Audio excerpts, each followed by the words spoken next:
कल तक पीएम नरेंद्र मोदी का हनुमान कहने का दावा करने वाले सांसद चिराग पासवान अब बीजेपी पर ही आरोप लगा रहे हैं। स्वर्गीय रामविलास पासवान के बंगला को खाली करने के बाद सांसद चिराग पासवान का दर्द छलका। चिराग पासवान ने राजद के नेता तेजस्वी यादव का धन्यवाद दिया तो वही भाजपा के केंद्रीय मंत्री पर धोखा देने का आरोप लगाया है। मुझे केंद्र सरकार के एक बड़े मंत्री ने धोखा दिया। मैं पूरी तरह से बंगला खाली करने को तैयार था, लेकिन एक दिन पहले भारत सरकार के एक मंत्री ने बुलाकर ये कहा कि बंगला खाली नहीं करना। सारी बात हो चुकी है, लेकिन दूसरे ही दिन बंगला खाली करवा दिया गया। यह आरोप है चिराग पासवान का। दिल्ली में सरकारी आवास खाली करने के बाद चिराग पासवान ने बीते रोज पटना में पहली बार इस मुद्दे पर बात की। जमुई के सांसद और रामविलास पासवान के पुत्र चिराग पासवान ने कहा, एक नोटिस 30 मार्च को मकान खाली करने को लेकर मिला था और मैं लगभग तैयार भी था। 29 तारीख को मकान खाली करने वाला था, लेकिन 29 तारीख को ही भारत सरकार के एक बड़े मंत्री ने मुझे बुलाया और मकान ना खाली करने को कहा। मैंने उनसे कोई आग्रह भी नहीं किया था। मुझे मालूम है कि इस बंगले पर मेरा कोई अधिकार नहीं है, लेकिन जिस तरह से मुझे बुलाकर वादा किया गया कि यह मकान खाली ना करना, मैं उनकी बातों में आ गया और मैंने मकान खाली नहीं किया। जब एक बड़े मंत्री ने इस तरह बातें कही हैं तो मुझे विश्वास करना ही था। पासवान आगे बोले कि मुझे ये बंगला आज नहीं तो कल खाली करना ही था, लेकिन मुझे एक बात की शिकायत है कि मेरे पिताजी की तस्वीर को जमीन पर फेंका गया, चप्पल जूते के नीचे रखा गया, बाबा साहेब भीमराव अंबेडकर की मूर्ति को भी फेंका गया, खंडित किया गया। जब हम लोग घर से निकल ही गए थे तो एक एक चीज ट्रक पर रखवा देते, एक एक चीज घर से बाहर फेंकना, महापुरुषों का अपमान करना, मेरे नेता का अपमान करना, ये बिल्कुल गलत है।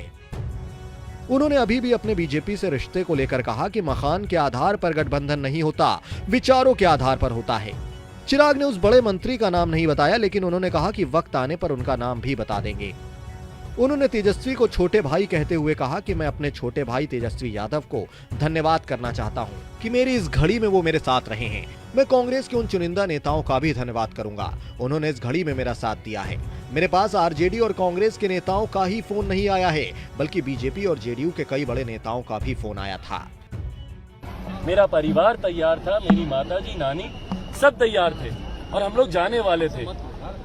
मैं फिलहाल नाम नहीं लूंगा, पर क्यों मुझे केंद्र सरकार के एक बड़े मंत्री ने 29 तारीख को अपने घर पर बुलाया? क्यों बुलाया? क्या मैंने समय मांगा था? नहीं। आप लोग छानबीन कर सकते हैं, समय आएगा और बातें मैं आप लोगों से साझा करूंगा। क्या मैंने समय मांगा था? नहीं। क्या मैंने आग्रह किया था वहां पे जाके कि मुझे और समय दिया जाए? नहीं। क्यों मुझे उस बड़े मंत्री के द्वारा 29 तारीख को बुलाया गया? बुलाकर क्यों मुझे आश्वासन नहीं, वादा किया गया कि घर को लेकर आप निश्चिंत रहें, घर आपसे नहीं लिया जाएगा। उस बड़े मंत्री ने एक और बड़े मंत्री से फोन पर मेरे सामने बातचीत क्यों की? और मैं उस वक्त अकेला मौजूद नहीं था। जिस मंत्री से मेरी मुलाकात हो रही थी और जब उन्होंने दूसरे मंत्री से बातचीत की, उस वक्त एक और सांसद वहां पर मौजूद थे। ये तमाम बातें आगे अगर कभी स्पष्ट करने की जरूरत पड़ी मैं करूंगा, पर आप लोगों को जानकारी अपने स्तर पर ही मिली जाएगी। क्यों उस मंत्री से, उस बड़े मंत्री ने दूसरे मंत्री से फोन पे बातचीत की और बातचीत कर इस बात को तय किया गया और ये शब्दों का इस्तेमाल किया गया कि बिहार में अभी जो राजनीतिक परिस्थिति है, हम लोग को चिराग पासवान को नहीं छेड़ना चाहिए।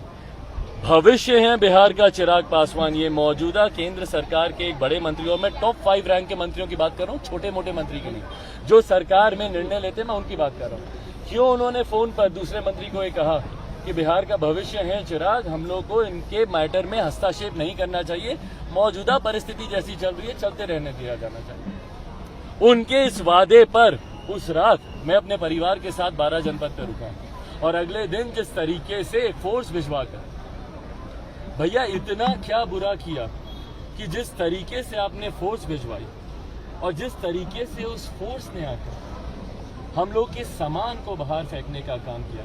मेरे पिता की तस्वीरों को, मुझे दुख इन बातों का, जो मैंने कहा कि मुझे दुख है।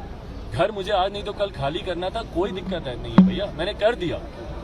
आपने 3 घंटे में मैंने घर खाली किया, मुझे कोई दिक्कत नहीं है उस बात की। पर जिस तरीके से मेरे पिता की तस्वीरों को उठा कर बाहर फेंका, जिस व्यक्ति को रामविलास पासवान को इसी साल आपने पद्म भूषण से सम्मानित किया, उनकी तस्वीरों को उठाकर आपने बाहर फेंक दिया।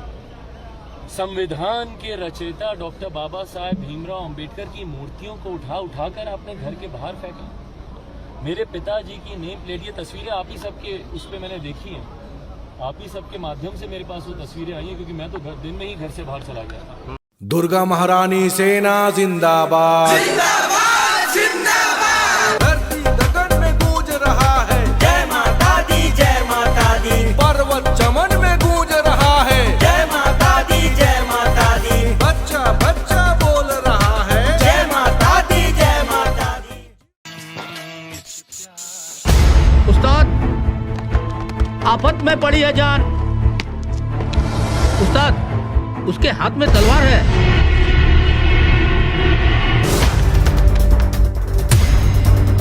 तलवार का मुकाबला पाइप से।